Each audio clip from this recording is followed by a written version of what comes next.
Hey y'all, thank you so much for clicking on my video, and if you're returning, welcome back to my channel. Before we get into today's video, I have to talk to you about today's sponsor, ShopLC. I have spent so much time on ShopLC.com, not only for myself, but I have been gifting everyone all of their presents this year from ShopLC.com. Not only do they have vast options, and I mean vast. There's jewelry, there's fashion, there's handbags, there's home goods, there's a little bit of everything. But the fact that they have all of that and they're able to have all that within my budget, I could not be happier. The best part about my purchases from ShopLC is that with every purchase, they feed one hungry child. That alone had me sold. But the fact that they have so many incredible items that I love, that was just the icing on the cake. Your purchase feed supports more than 50,000 children every day. Each and every child can focus on learning instead of being hungry. Your purchase feeds provides a path to a successful future and puts an end to generational poverty. Because of your purchase, millions of children have a better chance at a successful future. Every purchase is more than providing a meal to a child in need. It's about feeding their hearts, minds, and futures. I was blown away at the vast selection of items from ShopLC.com, from beauty to their home items to their fashion, but I was really taken aback by their incredible selection of lab-grown diamonds. I love lab-grown diamonds. I'm all about being ethical, but I love being stylish and fashionable. So I appreciated that they had not only so much jewelry in abundance, but so much jewelry that I could feel good about. When they say they're committed to delivering joy, I would have to back them up on that. So today, if you would like to partake and if you would like to shop at shoplc.com, use the link in the description box below, and to get 26% off, use code SAVE26. Thanks so much to ShopLC for supporting the channel. Now let's get into today's video.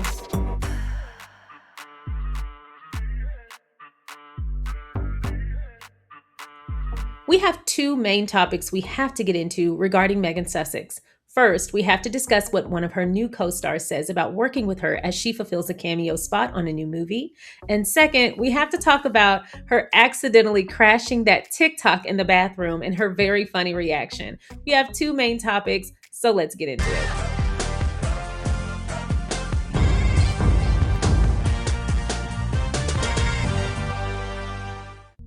Once again, thank you so much for clicking on my video, and if you're returning, welcome back to my channel. Today, we're going to discuss two main topics regarding Meghan Sussex, but before we do, if you haven't already, don't forget to like, subscribe, and share. First, our topic is coming to us from People magazine in an article written by Brooke Megden titled Meghan Sussex's Close Personal Friends co-star reacts to working with her on a new movie. The role marks the Duchess of Sussex's first return to acting in 8 years.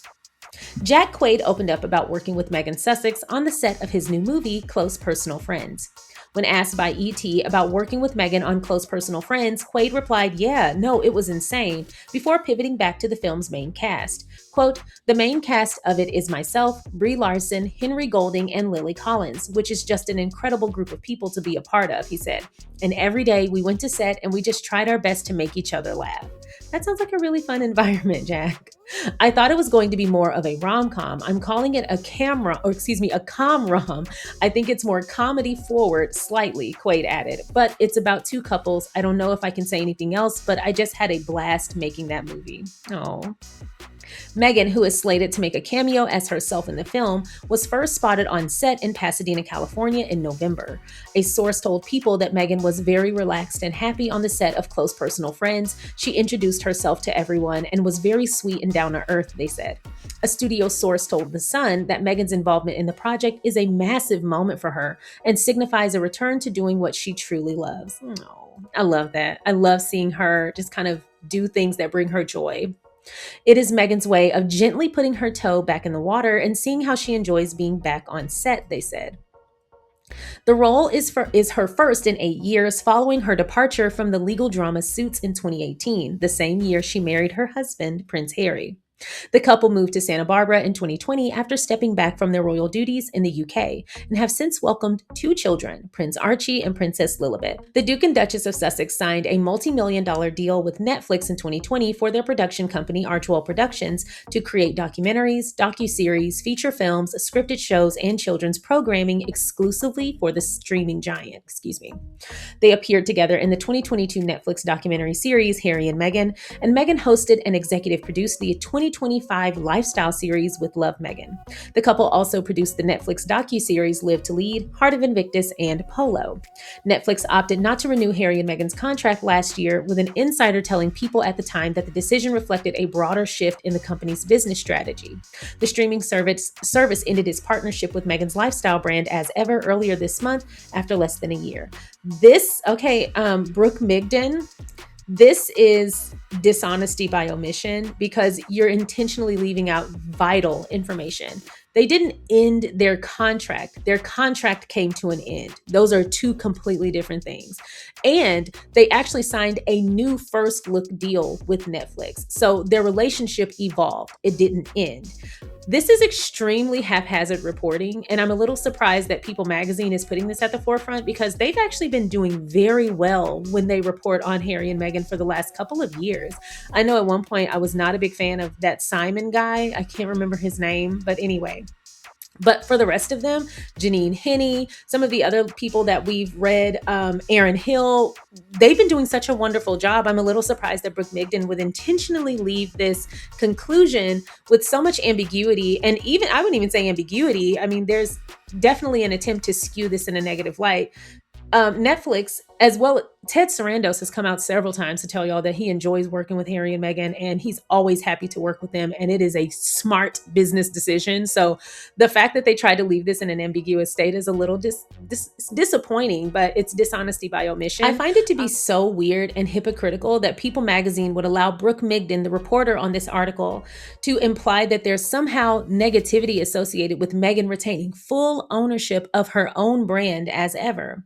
Because right now in the news cycle, it's being celebrated that Michael B. Jordan and his partner are now full owners again of their Black-owned and Black-led marketing agency, Obsidian Works. That's huge. Obtaining full ownership is a huge deal. That's success. That means your company or your brand is evolving and it's going in the right direction. Ownership is extremely important, and the more of it you have, the better. So the fact that in some way, shape, or form, this article implies that Meghan is somehow failing because she actually owns more, actually all of her own brand, that is so disappointing and very sloppy, unprofessional reporting. People Magazine, you better get your people together. Like I said, we don't get this kind of reporting from Janine Henney and Aaron Hill, and I'd love it if they were exclusively tasked with writing about Harry and Meghan for People Magazine. It seems like some of the other reporters who are writing about Harry and Meghan for People Magazine are mainly doing so that they can continue to perpetuate their own personal bias. This kind of sloppy reporting should be addressed anyway, but if their intent isn't to perpetuate a bias, then they should damn sure explain why they report it this way, because she left out a huge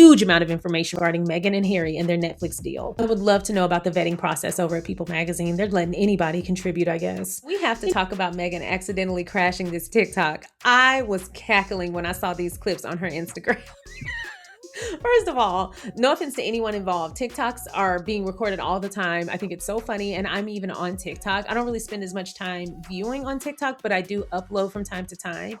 I stopped scrolling on TikTok a long time ago. If I go, it's to find something specific, but I don't scroll the timeline anymore, because I genuinely felt like the algorithm was trying to depress me. I know that sounds so crazy, and maybe you've had this experience. If you have, let me know in the comments or the live chat, but I don't know why, but I just felt like it was trying to depress me. I felt like every time I logged in, it was just shoving all this really sad stuff to me. It's stuff in front of me.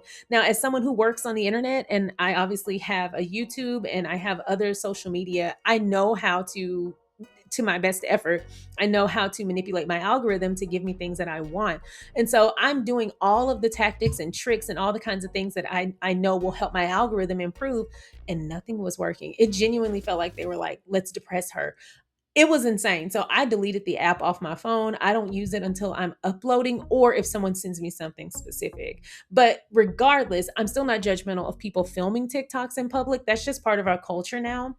And I have walked through a few and been like, oh my God, I'm so sorry. Now, the one thing I will say, don't block entrances and exits or someone getting on and off of like a train or where foot traffic is happening. Don't do that. If you are filming, get out of the way. That is my one gripe. And that has nothing to do with filming. That's just people getting in the damn way.